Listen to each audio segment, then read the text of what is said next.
Hello students, how are you? Today we'll discuss class 5th English grammar, chapter number 23, comprehension passage, page number 127, watermelon fractions.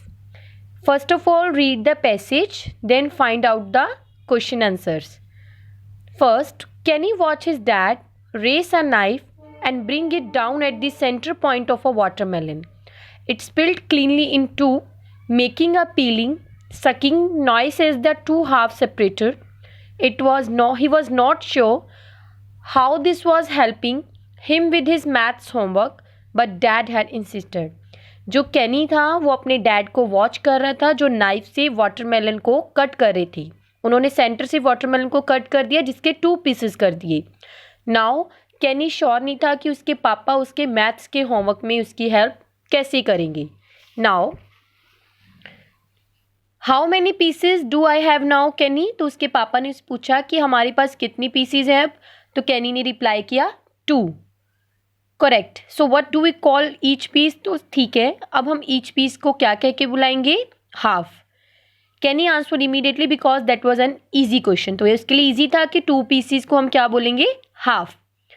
Dad nodded, raised the knife again and chopped each juicy red half in a half again. Half of a half makes what? कि जब हम half का half कर देते हैं तो उसको हम क्या बुलाते हैं. कैनी थॉट फॉर अ मोमेंट. कैनी ने थोड़े टाइम के लिए सोचा. That's each one is a quarter, right. Like a dollar has 4 quarters. तो उसने कहा कि अगर हम हाफ का हाफ कर देंगे तो क्या कहलाएगा. 1/4 quarter. Dad smile. That's a very good comparison. Quarter of a dollar that quarter of a watermelon. आपने डॉलर और वाटरमेलन का कंपैरिजन बहुत अच्छा किया है. There are 4 pieces either way. हमारे पास अब क्या हो गए. 4 पीसेस हो गए. पहले 2 थे, जब हमने 2 को भी हाफ कर दिया तो क्या बन गए. 4 पीसेस हो गए. Then but he raise a knife and chop the quarter in a half of a quarter. जब उसने क्वार्टर को भी हाफ कर दिया तो कितने पीसेस बन गए. तो कैनी ने क्या बोला. I don't know. कैनी ने बोला मुझे नहीं पता. Sure you do. Think about the fraction we have used so far. तो इसी प्रकार से अब फ्रैक्शन करते हैं. We have half which is over 2. Then we had a quarter which is 1/4. कि जब हम हाफ करते हैं तो हम बोलते हैं कि 2 के 1 के 2 बन गए, और जब हम क्वार्टर करते हैं तो 1 के क्या बन गए. 4 पीसेस बन गए. Bottom number doubles what it would be. तो अभी बोलते हैं can I just count the pieces. तो वो कैनी बोलते हैं कि मैं इसको काउंट नहीं कर सकता. So dad shook his head. That's a easy way but what if we get 2 points where you can't count for some reason. क्यों नहीं कर सकते. सम रीजन्स आते हैं जब हम फ्रैक्शन करते हैं. तो इसी प्रकार से हम इसको एबल करने के लिए क्या रीज़न है. Kenny sighed and thought the bottom number the denominator the fractions went from 2 to 4. So it would be 6.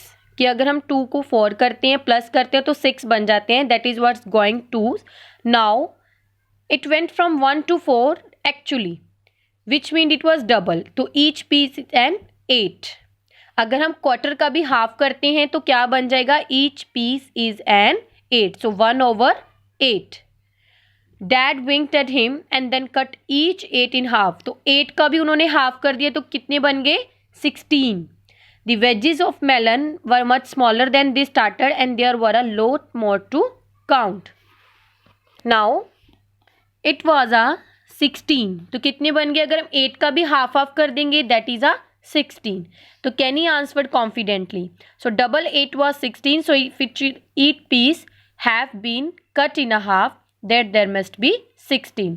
कि अगर हम 2 को कट करेंगे 1 को कट करेंगे तो 2 को करेंगे क्वार्टर को कट करेंगे 8. अगर 8 पीसीस को भी उनके हाफ कर देंगे that is called the 16. Exactly. Dad put down the knife done cutting the watermelon for the family. और उन्होंने अपनी फैमिली के लिए वाटरमेलन कट किया. I wonder how many pieces I would have if I cut everything in half twice more. तो he smiled and walked away with the tray of the melon, leaving Kenny to think. तो उसको कैनी को सोचने के लिए छोड़ दिया और वाटरमेलन को ले गई. 32 would become 64. Kenny eventually said to himself, smiling and following his dad. So fractions he got them now and he had not even minded the delicious way dad had helped him with homework. तो कैनी को अब समझ आ गया कि watermelon के द्वारा उसके पापा ने उसकी मैथ्स होमवर्क में हेल्प कर दी और उसको फ्रैक्शन में भी हेल्प की. So students, read the passage carefully and find out the answers and write down on your book. Thank you.